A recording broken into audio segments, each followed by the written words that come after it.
What ad? Got Ben on ad portion. Welcome to Just Kidding. Check out patreon.com/consensusunreality for our full 5-year episode archive.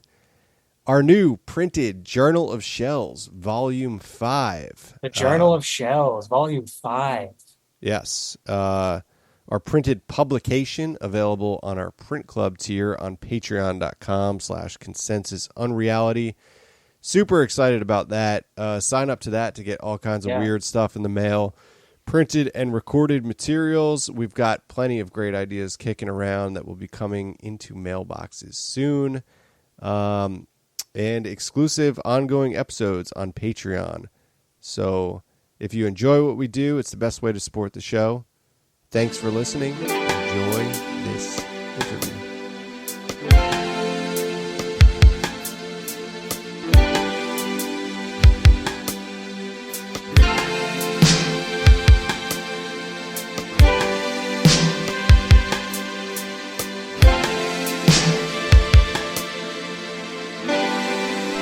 You did one, actually. That is true. All right. Welcome to another edition of Consensus Unreality. We are joined tonight by Greg Mallozzi, who's got a new project called The Cosmic Clock. We're really excited to get into some of this material, some stuff that we've been looking at recently in The Law of One, Ra, Don Elkins, Carla Ruckert saga, some stuff with Puharich. Don't forget Jim. I'm sorry, I always forget Jim McCartney too. Yeah. And I'm not even sure if I said his last name right, actually, now that it slipped away. But I always forget Paul McCartney. Yeah.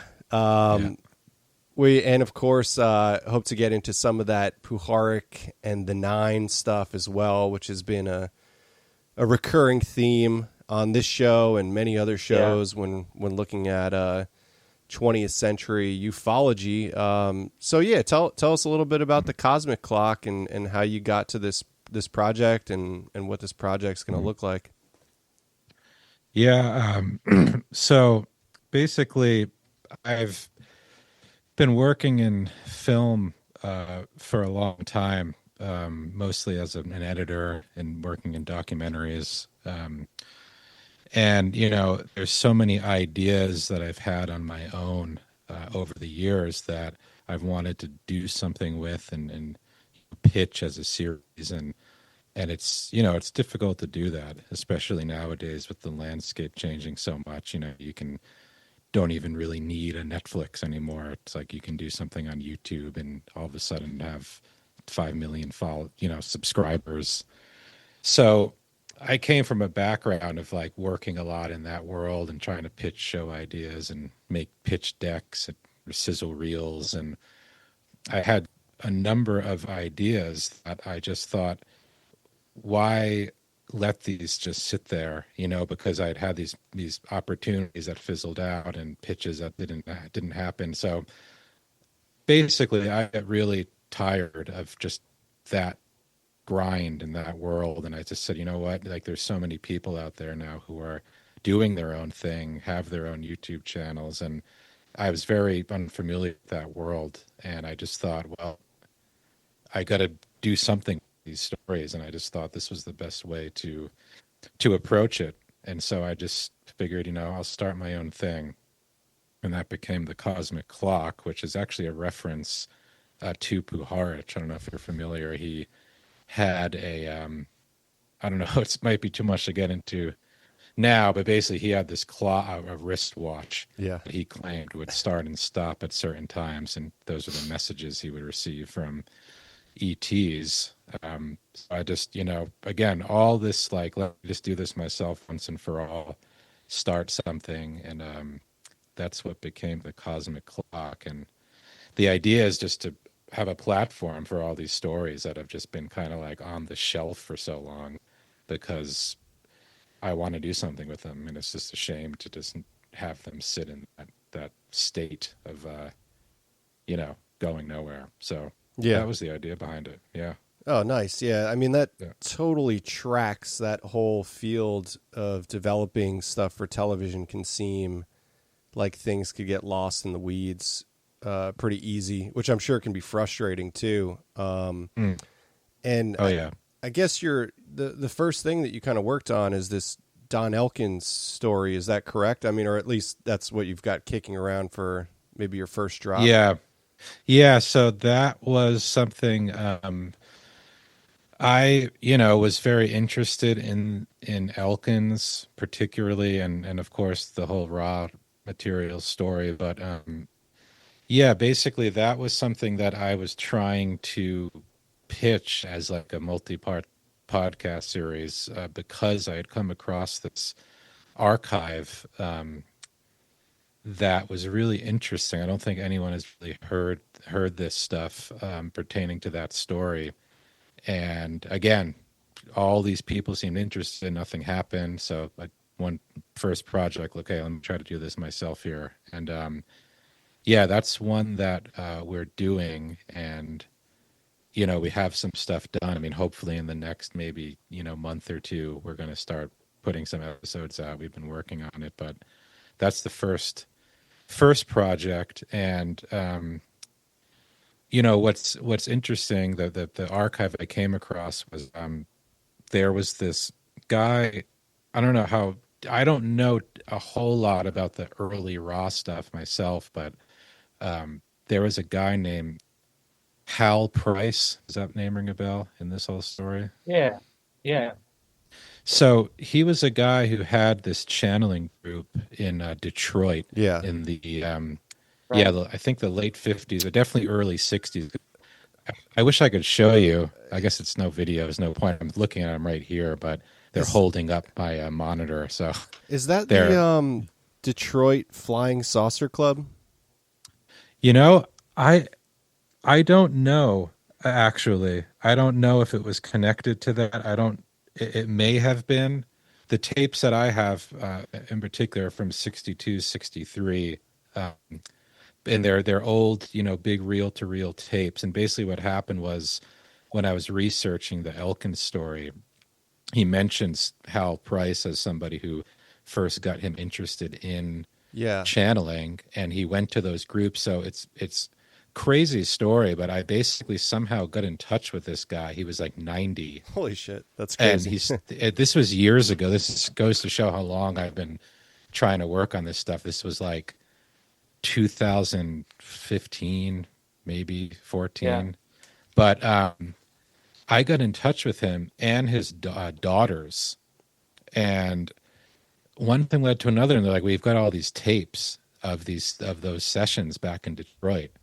Would you want to hear them?" And yeah, of course. I didn't think they would ever want to give that away, but next thing I knew, they said, "Oh, sure, give us your address, and we're happy someone actually wants to listen to this or hear this stuff." And they sent me these 4 huge reel to reels, and it was like it's probably about 12 hours worth of these channeling sessions, and the quality is like pristine. Wow. Um, Yeah. it's totally crazy. So that kicked off like, okay, wow, and you can hear Don Elkins on some of these tapes. It's pretty amazing. So that kicked off like, wow, like this is some pretty amazing material here. Yeah. Then I said, That's a okay, great now find. yeah, now I have like a basis here to try to do something, and that's what kicked off this whole process basically. Huh. And Yeah. I mean, I love that kind of thing where you just sort of are allowed to like the things kind of are attracted to you. Or the doors open so easily and it kind of rolls into this whatever this final product will be. yeah, I mean, are you like hoping to have some kind of reevaluation of Don Elkins kind of part in this history, or what's well, your angle on? basically what it really interested me in him in this whole story was the incident that happened in 84 when he committed suicide, Yeah, because it was just so odd to me, that Yeah.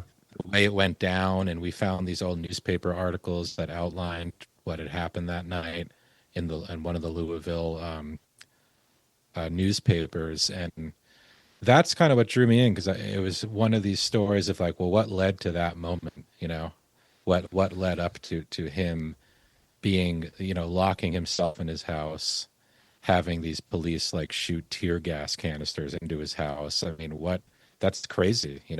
Absolutely. And Yeah.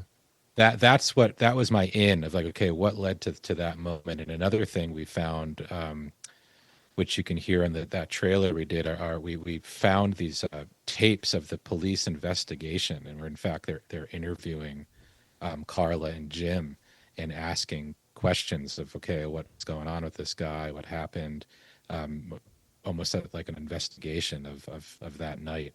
And so that was crazy to find those, and that was my initial interest. Of course, the raw material, all the history of it, but it was just like, man, what happened that night, and what led to that night? It's just a very bizarre Yeah. end to a guy. Totally. Yeah. Yeah. For anyone, but especially for Yeah, someone involved in stuff like that. Yeah. yeah, exactly. Yeah. It's funny. I'm actually looking at an old Sony ad with a reel-to-reel on it because I was obsessed with reel-to-reels for so long. But yeah, I know what you mean. Like I feel like the focus from L&L is obviously on the material, the channeled material itself. If people aren't familiar, didn't hear our previous episode, the Law of One raw material is channeled material that it's very dense. It's I guess it has a lot of like new agey, higher dimensional stuff, but there's also kind of ancient aliens elements, and as we mentioned in our episode, it's kind of a progenitor, or at least maybe a glue that sort of like imports older ufological themes from somebody like George Hunt Williamson maybe, and translates them into like the future of what UFO alien contactee literature would look like. So it is kind of like a foundational piece in that way. But to me, I was always interested about how they got there, which is so peculiar, because there's an interview in which they explain the early process of their channeling, which was basically inducing a state of alien contact, which they had previously only researched through other people's books. So it was like this hypnotic injection of alien abduction, which is where you get all these claims now of, false memory importation and stuff like that. So that was always super interesting, and we can certainly extrapolate some of that. But also, of course, the Don Elkins at the end as well adds this extremely compelling element to the story, because there's this cataclysmic downfall of this guy who was not some crackpot recluse. He was a pilot and a professor, a pretty like decently renowned, reclusive but renowned guy. Yeah. Oh yeah. I mean, one thing that we've done is we tracked down, I don't know, maybe 4 or 5 people who were actually students of his at the University of Louisville. And one guy in particular, who I think unfortunately passed away recently, because like I said, I had been talking to these people years ago, but he really knew Don well, and a lot of them it's just so fascinating, because they were with him when he started to do these classes, essentially, where he would, like, people who were interested would sort of stay after, and he would lecture about, this type of stuff, paranormal research, all that. And then eventually people who volunteered, he would do this sort of hypnotic, these hypnosis sessions with them. And ultimately those classes led to what I understand to somebody's house, where it became like a weekly meeting. But it all started with kids who wanted to stay after class to listen to him talk, basically. And we have some recordings, actually, I think 1 or 2 of his lectures. And like you said, yeah, like he was totally intelligent guy. I mean, really fun to listen to, because he clearly just was ahead of his time with this kind of stuff, I think, when you listen to him lecture about it. So again, that Yeah. idea of like where did it, how did it go from that to the 84 incident is strange. So did you? It is. Oh, go ahead, Ben. What I was going to say, I kind of thought about the his end a little bit, the sort of, Yeah. and I just, it's one of those, what do you call it, like a riddle almost, where it's, Mm. he created, or I guess the word would be like, I don't want to say channeled, but he shepherded this thing that is still going today, which I also wanted to ask you about that, about sort of the contemporary law of one stuff. But Hmm. um, and I don't know if there's any kind of legitimacy to it. Maybe there is just a price to pay for that kind of contact. Hmm. And you see that again and again with contactees and channelers, that not all of them, of course, not even most of them, but there is a tendency to, uh, I don't want to say madness. Like it's kind of, it's hard. You don't want to use the same terms you'd use for Hmm. just anybody, because it is such a peculiar way to dedicate your life. But Hmm. yeah, it's both strange to see how this brilliant and it's very spirit-minded, but also logical guy went from, kind of where you're studying him in the 60s, 70s and stuff, to that Hmm. ending point. But something about it also feels inevitable. But maybe that's just history. But Yeah. yeah, I mean, have you kind of so you have these tapes of the police interrogations, or questioning with Carla and Yeah. Jim. Is anything kind of laid out there that gave you Well, any kind of clue? well, yeah.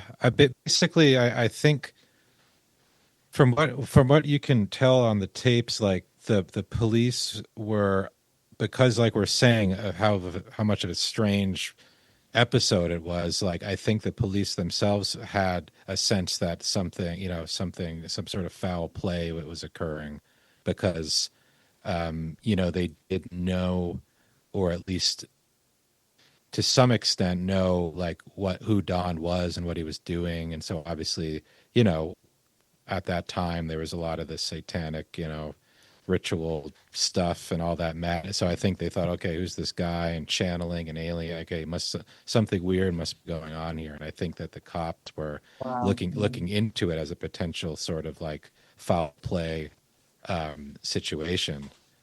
At least that's what it seems That's like interesting. in the line of questioning, because Yeah. he, well, I don't want to ruin the show, but Yeah, you yeah, know yeah. that's what it seems, basically, because That's of so just how strange interesting. it was. Yeah, and I think too, like there some of the people we interviewed who knew Don really well, like like you said, he was a pilot, and so there was like this handful of pilot friends he had who were interesting to talk to, because they're so outside the paranormal UFO stuff. They were like, oh, that was Don, interested in UFO. They have like no interest, and but in a way they're kind of more intriguing because they have this complete outsider perspective. And they some of them suspected, a lot of them were like, oh, it was a cult, and they were like, this whole thing was like a cult. And one guy in particular, he he was really interesting, because he was like, Don was so smart, and like anything that he would get involved in or focused on would would not be a waste of time. He was too smart to waste his time. And I always thought that there was something real going on with all this channeling stuff they were doing, and maybe they tapped into something, too deep. But it's a range of what these people thought, but it was so interesting to track these people down, Yeah. because they were like very good friends with this guy for a long time. Yeah, that is so cool Yeah, that's to awesome. Huh. follow up on that. It's a story to me. Like, this is what makes me excited about your project is that it's a story to me that I was surprised how little information beyond L&L, because L&L actually paints a pretty deep, and that's like what, the Law of One Foundation is now, is L&L, which I believe stands for Love and Light, right? Is that correct? Yes, I believe so, yeah.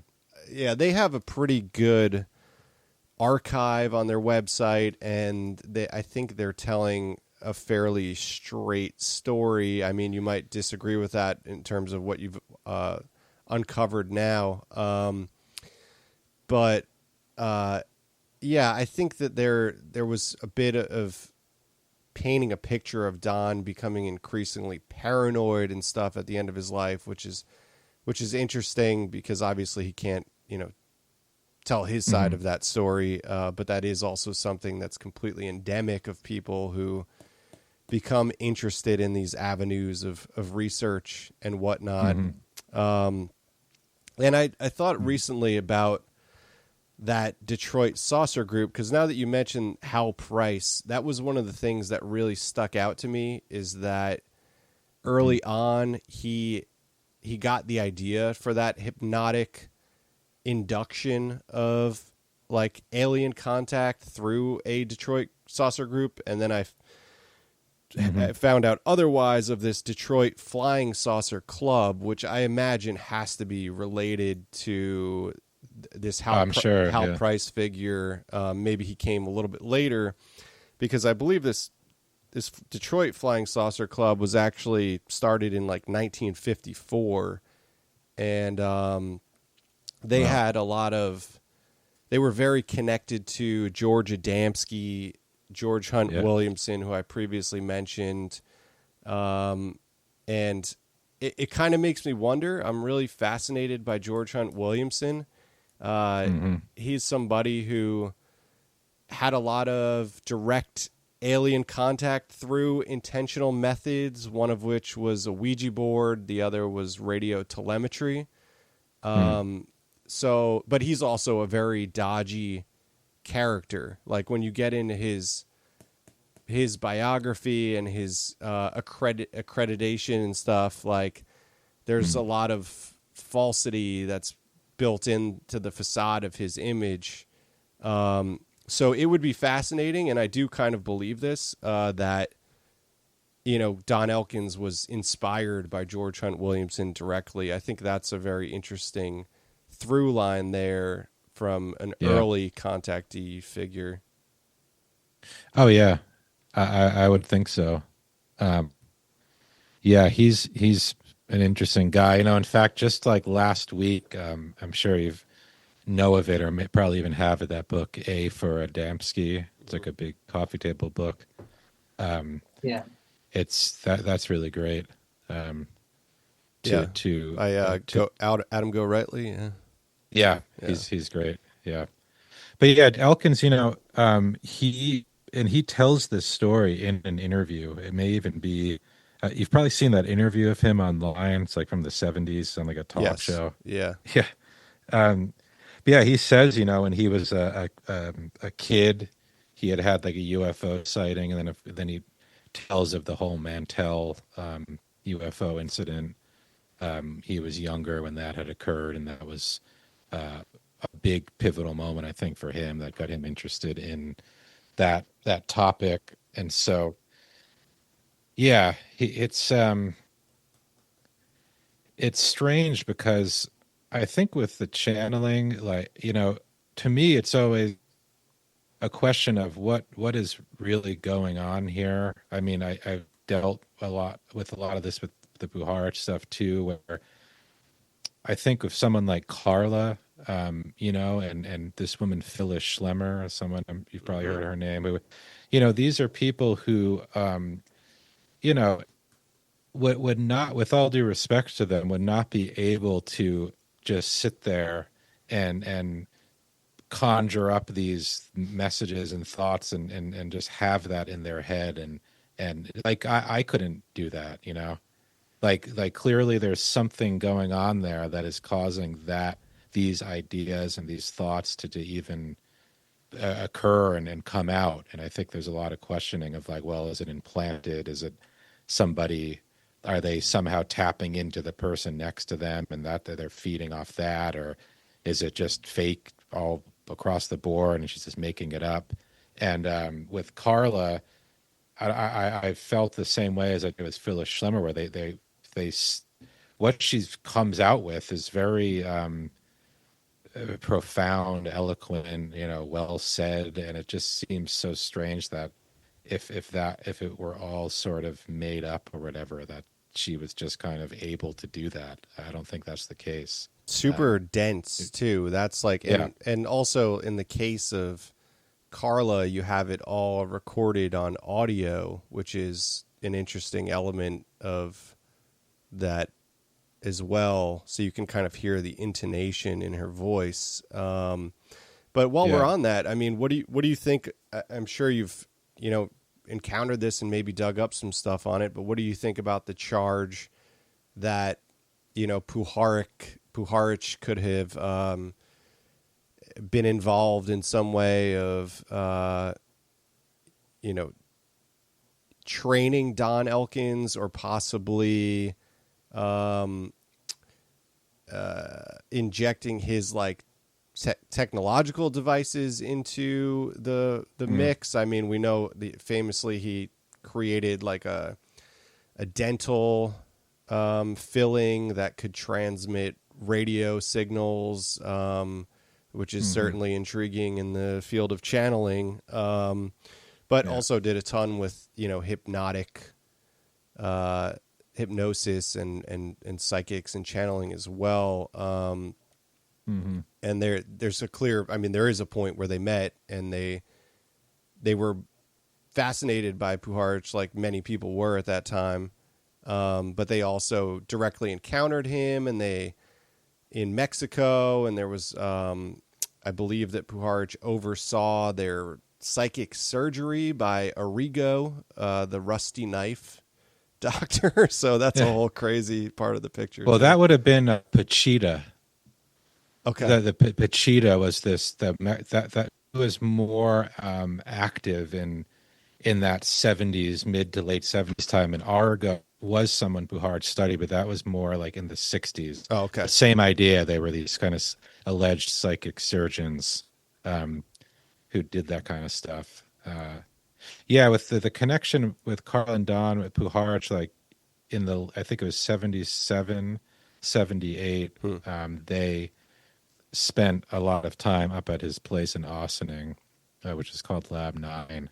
And in fact, Carla at one point was his assistant, Puharich's assistant. We have some letters in Puharich's archives of Carla, who would sign kind of correspondence with people, and it would be signed, Carla Ruckert, Dr. Puharich's personal assistant, which is interesting. I don't know how long that went on, but it's Puharich certainly. There's a lot to unpack with that, but he definitely did, and anyone can look it up, invent that filling device.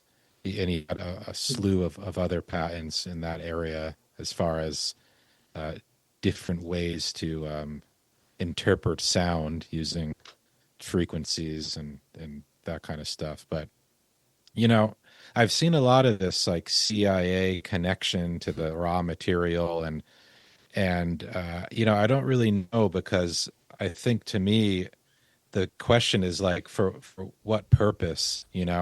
I think a lot of people say, well, they were kind of creating, seeing how susceptible people were and how susceptible groups of people were and so forth. But, I don't really see, I mean, I know L&L research is still a thing, but, it's not like this major global religion or something like that. As far as I know, it's fairly small. But I just think, if it were related to some sort of mind control thing, what would be the purpose of that? But it's tricky because Puharich was involved with CIA mind control. We know that for a fact. So it's just like a smoke and mirrors thing, where it's like it certainly could be, and those dots line up because Puharich's background, and he was with them, and all those things add up, and they're all there. But I just think I'm not so sure like what the goal would be. You know what I mean? Like what if it were to be some sort of like connected to CIA thing, like what exactly would that goal be? Yeah, Um, I that is the main charge that I think logically most people would make. Um, I wrestle with how pragmatic it is because I think that psychological operations, when they happen, have these, unclear motives, but they happen regardless. Not saying that yeah, sure. this is what happened here clearly, Hmm.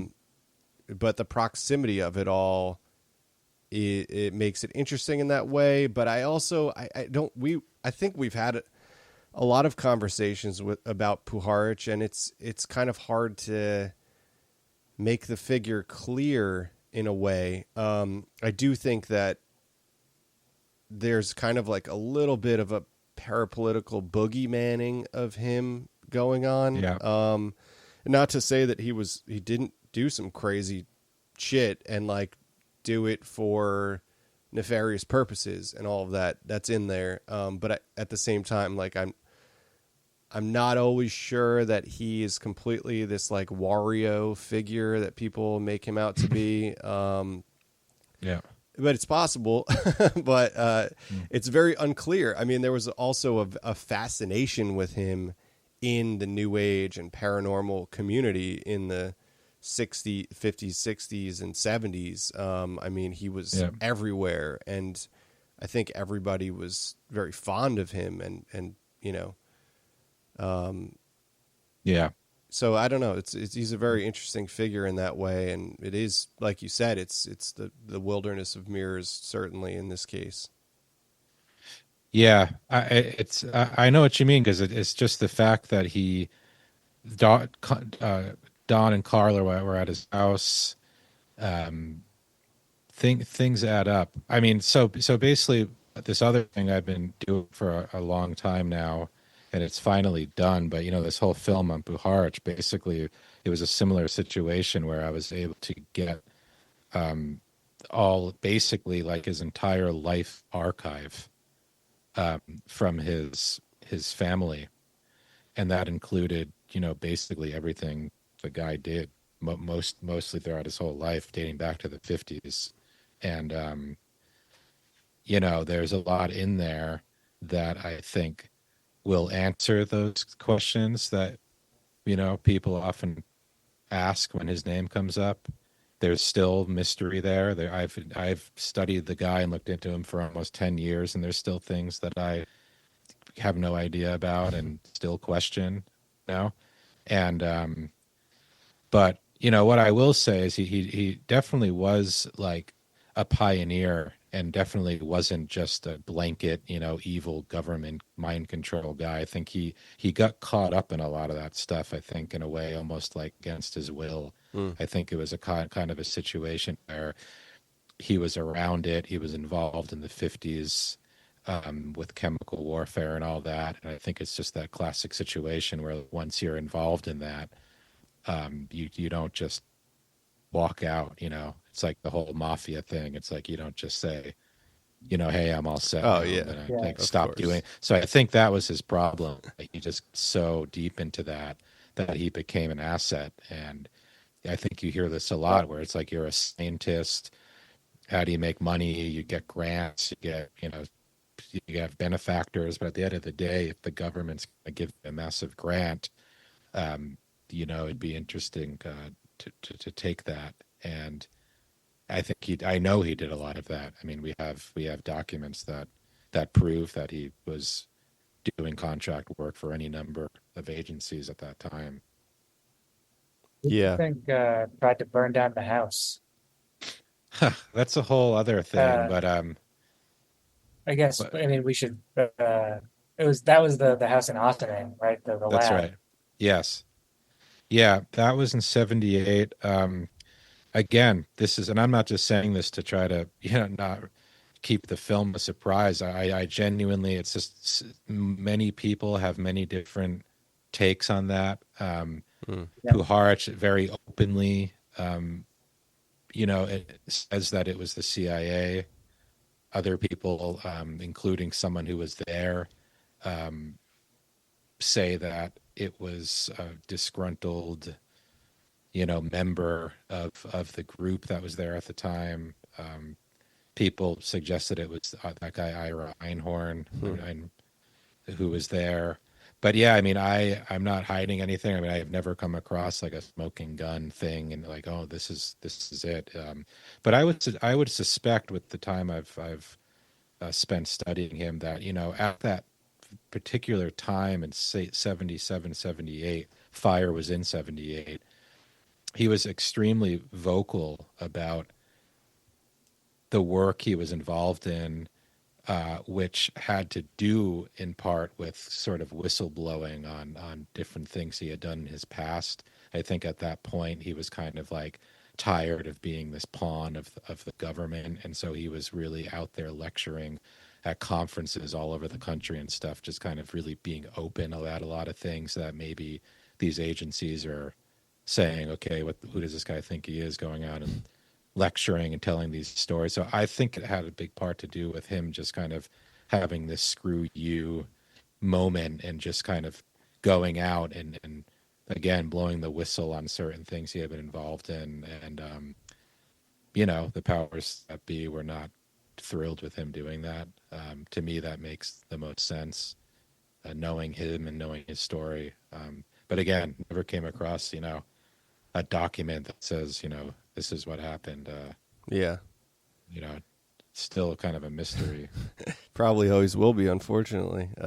Yeah. But one of those things where a lot of people, can project the narrative onto, I'm thinking of one video that is, and really makes the hard charge that the whole law of one thing is this like Puharich scheme. And it's easy to make these quick connections of the fire and then, oversee, Doc is there like overseeing the psychic surgery that happens and the implant, and you could put this story together where it's this like perfect filmic Mission Impossible style like conspiracy. And maybe, who knows?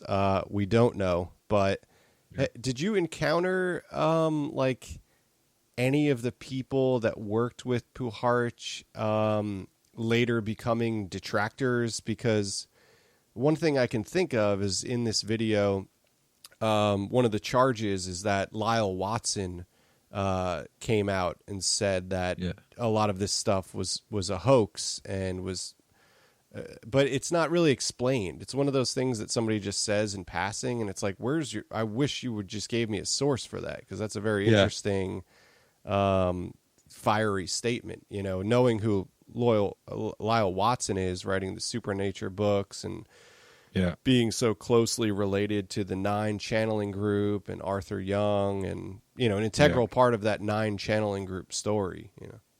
Totally.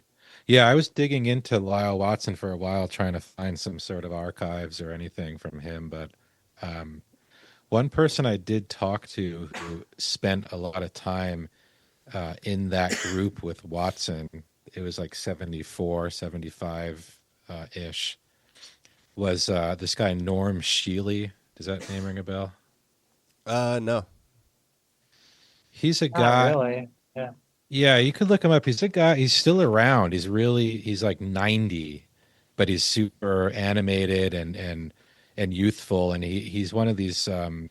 He's promoting kind of holistic alternative medicine and this kind of thing. But he's a really smart guy, and he actually is like a decorated physician. And I don't know his full background, but he was involved with them and Watson in that group in the 70s. And I spoke with him and emailed with him a bunch. And, he said the same thing that Watson was saying. And I think that's because, there's a couple of things, but I think it's mostly because like Puharich, I think he was trying to like start this movement and get all these kind of important, prominent people in that new age world, like in his sphere, and try to influence them to talk more about this stuff and write more about the nine. And he was trying to start this almost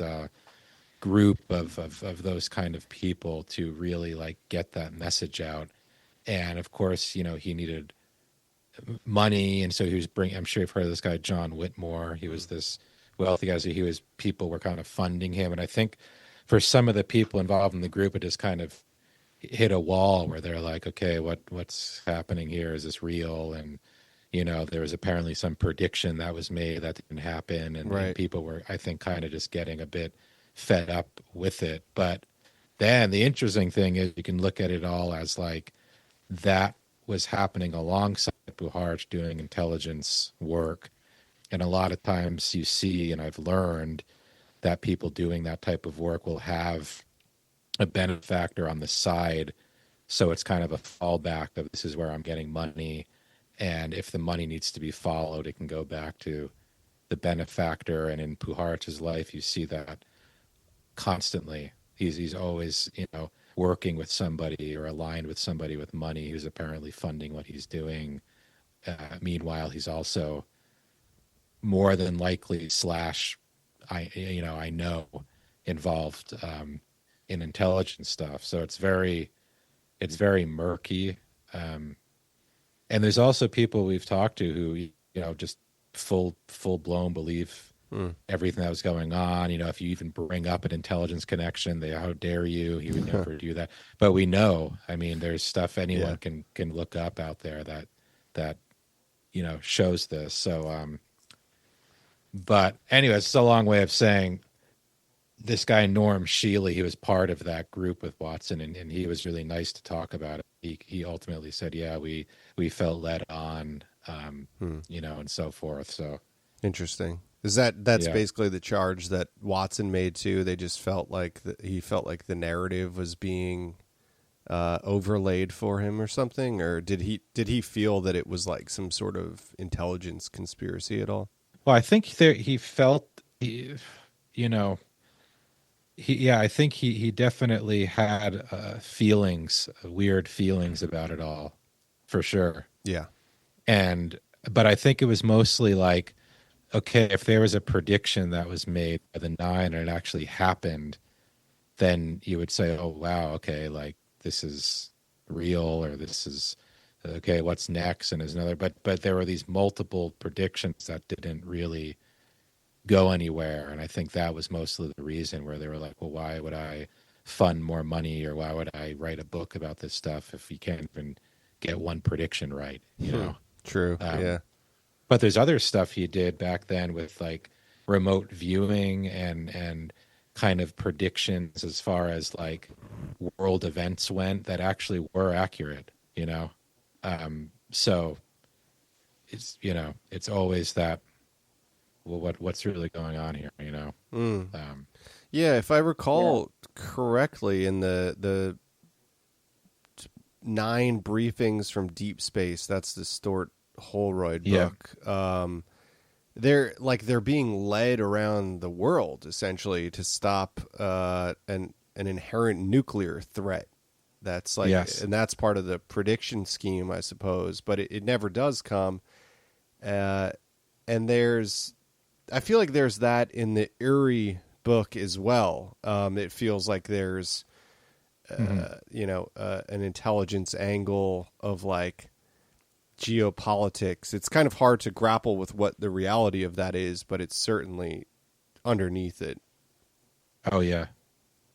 I think too, like a big question there's this overlap between like real actual psychic research and then, mind control, MK Ultra type stuff, where I think there's an overlap there, because Puharich, who at the exact time of the SRI experiments with Uri Geller was, still involved with this company that he started, which were inventing, like you brought up earlier, this tooth thing and other strange and bizarre methods of voice recognition and all this stuff. So you have that context, and then you say, oh, this guy's apparently hearing voices from a computer in space, and it has a mechanic voice, and it's just there's a lot to question there, I guess. Man, that was such a. It's weird to hear those stories too, because what you mentioned there with the mechanical voice, it's not Yeah. reserved to the Nine. There's an incredible story about the director, the great director Fellini, trying to make a film about Carlos Castaneda. I don't know if you ever Wow. heard this. It's really insane, but That's so funny because literally just this morning I referenced Fellini to somebody. well, yeah, No joke. yeah, it's super bizarre, man. I kind of forget what it's been a few years. I forget what book it's in, but he really wanted to make a film about Castaneda. He was trying to meet with him, and there was all of this like insane synchronicity stuff that seems like it could have been orchestrated in a way, and he was getting these phone calls from metallic robot sounding voices, putting them on all these like misdirects and stuff. And you Fellini also was? Fellini, yeah. He never made the Uh, film. It's a crazy this- thing that I must have been in the 70s, I guess. Maybe uh, I forget when Fellini died, but Well, because he made some stuff in the 80s, right? I kind of forget. But yeah, there's that, and then of course wow. the Jack Sarfati stuff as well. Like he was claims to have gotten these robotic calls. I don't know if this was like some. This could have been some operation or some method of psychological warfare, But it's just strange that it was this common thing that was happening, and as the technology yeah, that's changed, odd. so too did the Yeah. What is the that scheme. from? I remember hearing or reading about this. I can't remember what it's like. This robot voices thing. Yeah. That Um, was Sarfati, right? Yeah. He coincidentally I was with him in San Francisco like last month Well. just really? because How's he doing? well, good. I mean, I don't really know him. It's kind of a long story, but Yeah. someone I was with knew him, and they were like, "Hey, if you want, I'm gonna go meet him for a coffee," and we did, and we talked for like a long time. He's obviously really smart, and he actually knew a lot about Ira Einhorn. He Yeah. went on a lot about him, but Big, big. Yeah. yeah, the voice thing is basically Sarfati claims when he was a little kid that the I might not have this right, but essentially he gets if the phone rings, he picks it up and it's this metallic kind of like robot sci-fi sounding voice telling him that one day he's going to I guess basically become what he is today, this physicist researching UFOs or whatever. And then at some point in the 70s, his mom, when he was later on, when he was older in the 70s, his mom brought it up to him and it all came back to him and he remembered. And coincidentally, it was like right when Puharich's book came out about Uri, where that same thing allegedly happens to Uri and Yeah. something like that. Yeah, Hmm. it's really, and the weird thing is he mentions, again, I don't know really a lot about this, but from what I understand, he mentions this like army intelligence guy that his like father worked with named Wilson Green. Hmm. And and that is a real guy. Like if you look him up, that was like a real guy, worked in army intelligence, and weirdly enough, was associated with Puharich. There's some Huh. documentation of the two of them, corresponding in the late 50s. Yeah. So very odd, I Something don't. going on there. Yeah. Um, yeah, And that's interesting. there's a lecture with Puharich where he doesn't expand on it, but he says that early on in his career, he was involved in, quote, the early years of speech synthesis. Hmm. Yeah, Hmm. there you And go. I always thought, because there's these videos we have that someone gave us of lectures of Puharich in the 80s where like it was some foundation and he lectured. They were just kind of, there's a camera in the back and they just record the whole thing. And he's just going on and on with all different topics, and he's kind of all over the place. But he says that in one of these letters, and I thought, wait a second, speech synthesis, you know, that's strange. And if you look that up, it's about, basically we're being able to interpret messages through tones and kind of almost like AI in a way, early AI Right. stuff with robot. I mean, it's very strange, and he doesn't expand on it. Of course, he immediately changes the subject and goes on to something else. But Yeah. he definitely says that. It does make you wonder, like, how much of the current sort of, language model AI industry is kind of rooted in these pretty far out and sometimes, you know, pretty invasive, groups and technologies from back then, or how far we can trace it back in that direction. If there's a Puharich kind of fingerprint and Chat GPT or something like that. And Yeah. as far as like the robot, I mean, there's the famous prank call on John Keel, which I think we kind of have realized by now is probably Gray Barker who did it. Mm-hmm. But Hmm.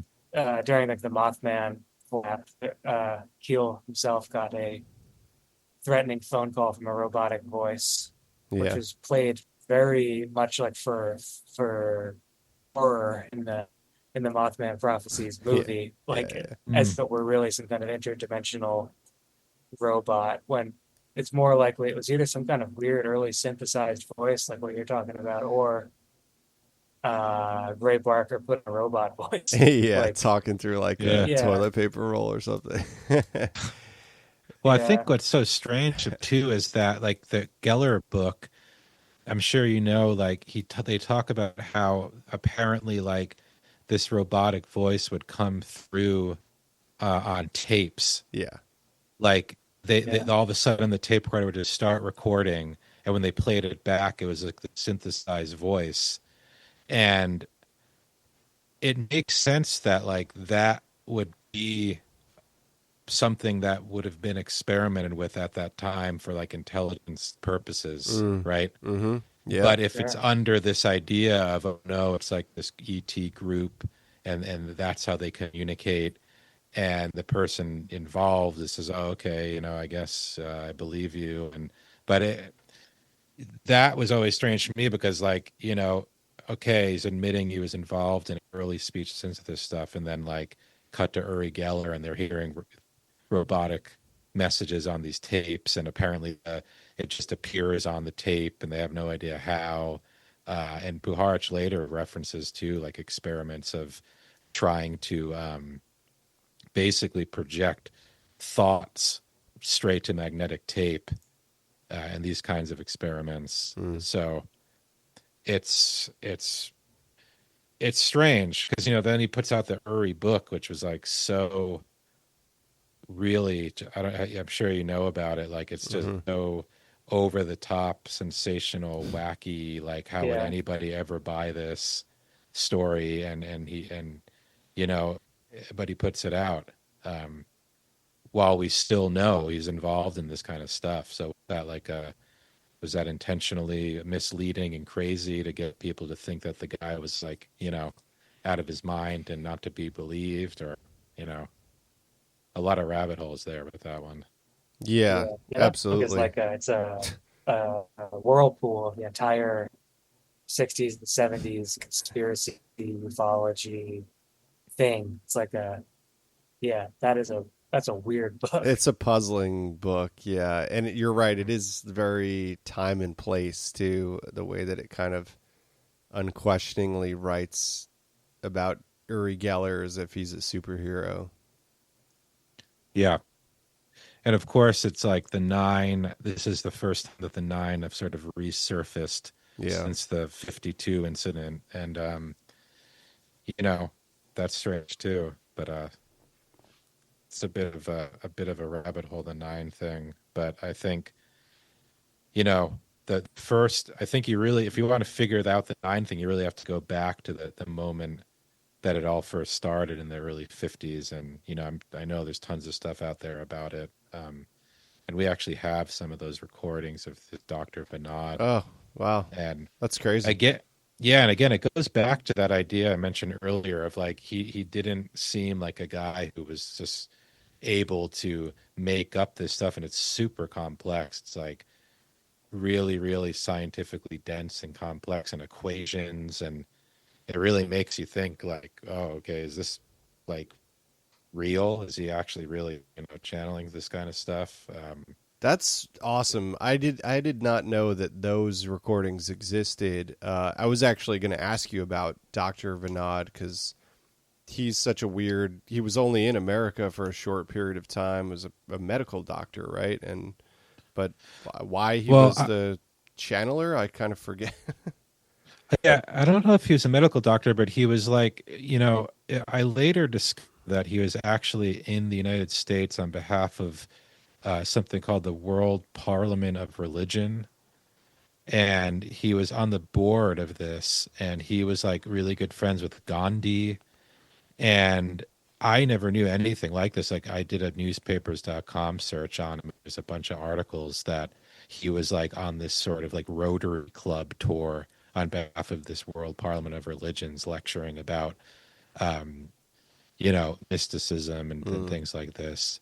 So, but apparently he shows up at Puharich's, and there's at the Round Table Foundation in Maine that he had, and there's as everything in his world, there's like multiple versions of the story, but I think the most common one basically is like he just apparently fell into trance. He shows up and he starts getting woozy and acting weird, and he just goes back in his chair and he falls into trance, and he starts channeling all this stuff. And Puharich and his team were like, oh, we've got to record this.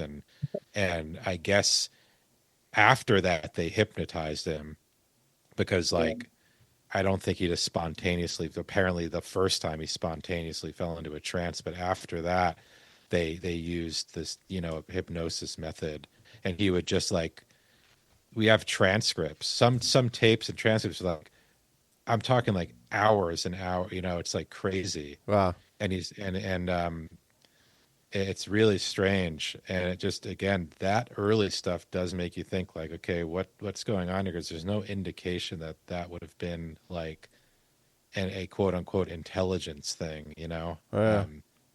But again, Puharich is working shortly after and while doing that, working with the army, Yeah.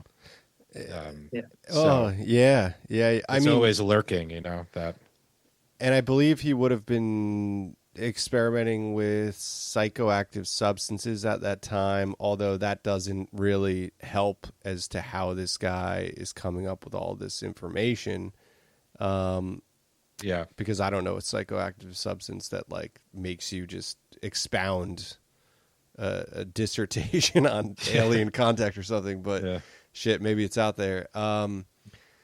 But at the same time, you do have all of these blue blood American families at that Round Table Foundation that night. I believe you have a Forbes, an Astor, Arthur Young, who was the inventor of the Bell helicopter.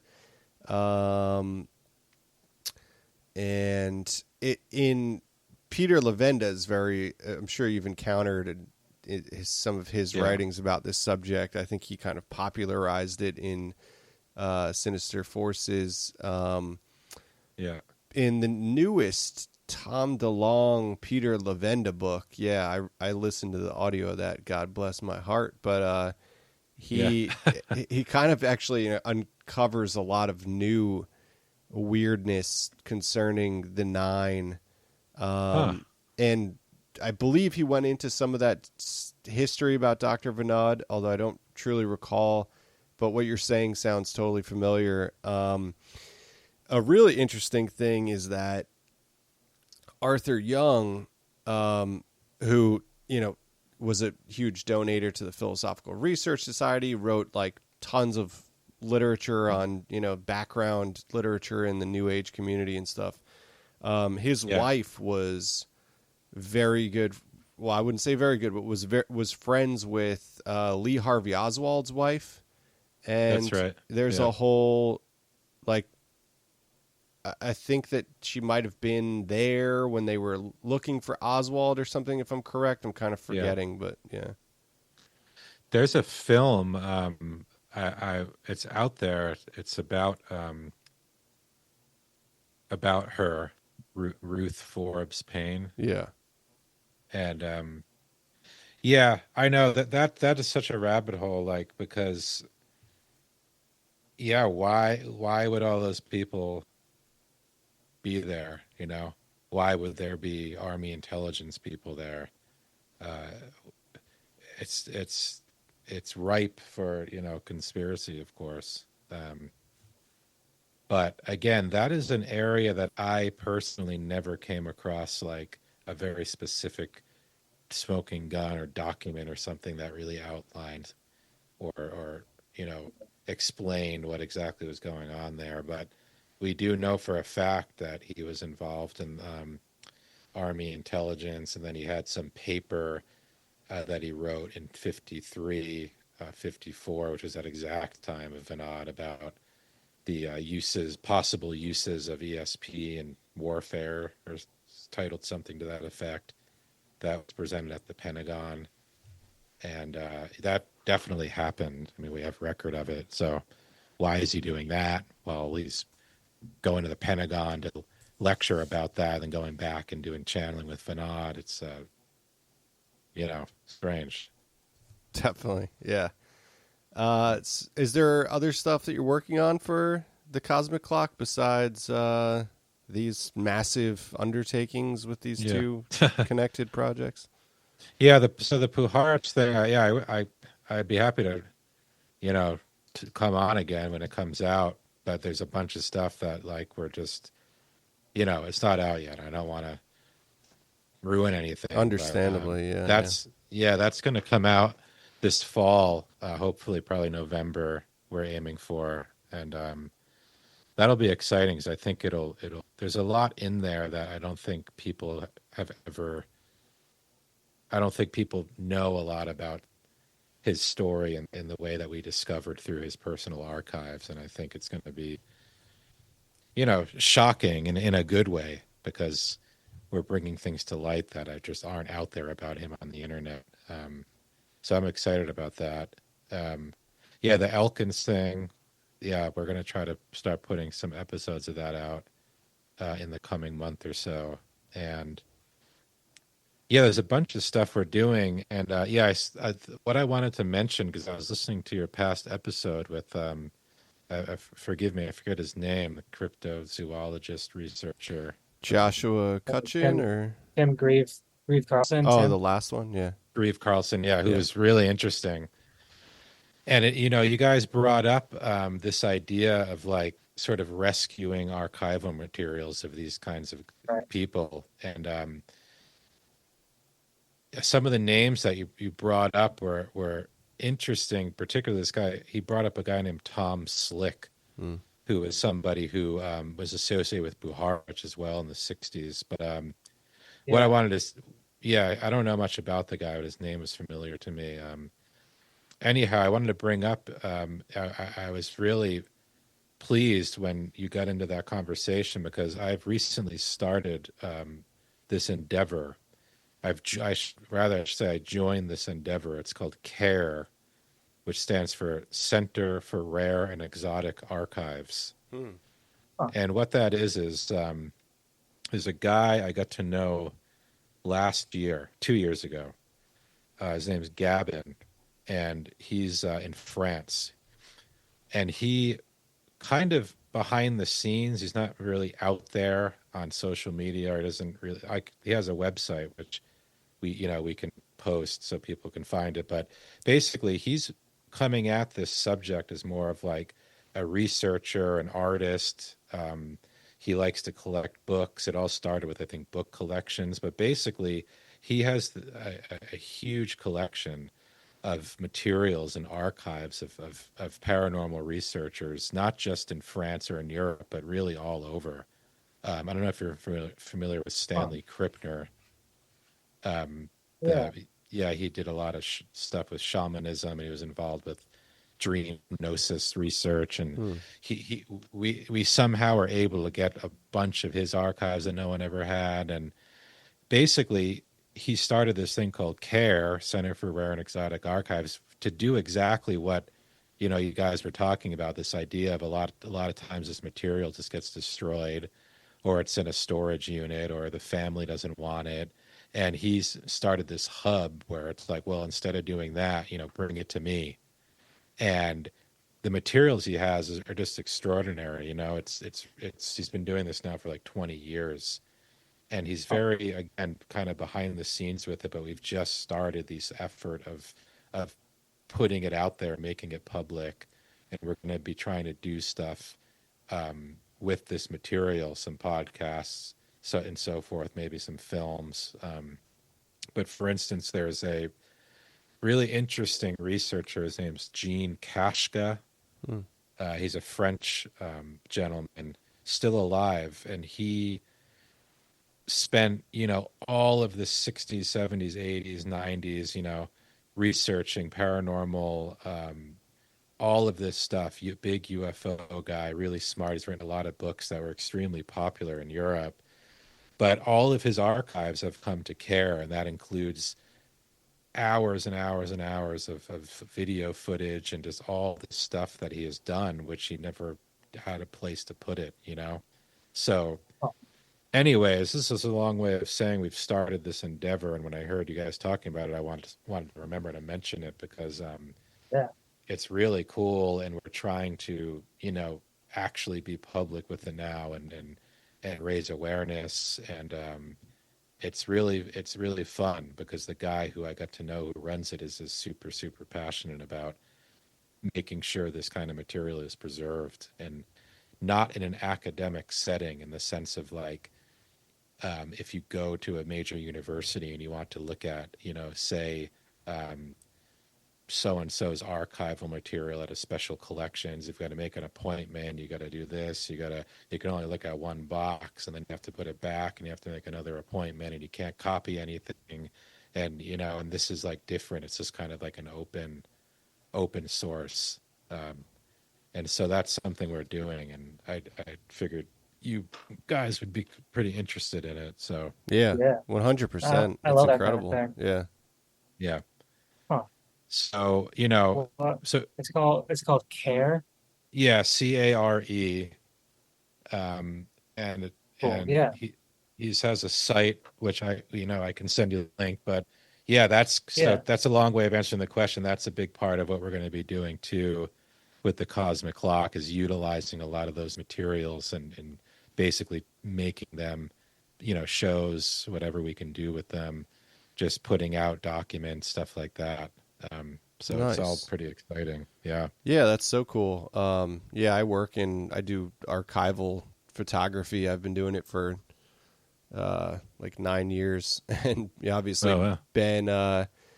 Ben has preserved as best he can the Eugenia Macer story archive in a way, at least a lot Yeah. of her Yeah. visual Well, no, visual her art. archive Yeah. was put into the garbage, but I tried to save as much as I can from the world. Yeah. Wow. Paintings and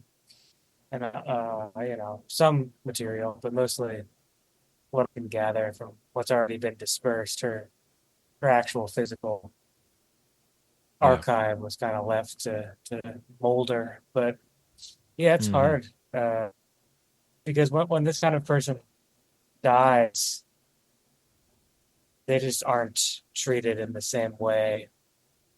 The Yeah. archives aren't treated the way that the person who collected it is. It's like some kid, or it might be 50 years old, but some kid is like, I don't want to deal with all of this stuff. I know that they Exactly. cared about it, but I don't, and so I'm just going to throw it away, Mm. or Yeah. whatever they do. A big So That's yeah, kind of what happened with Puharich's stuff. That, thank God for his yeah, son, because the other people involved in his life at the time were basically like, you know, ready to put it in a dumpster. Wow. So So yeah, we're doing that, and it's really cool. And I think that there's going to be a bunch of projects coming from that collection, and Nice. it's really exciting. I can send you the website.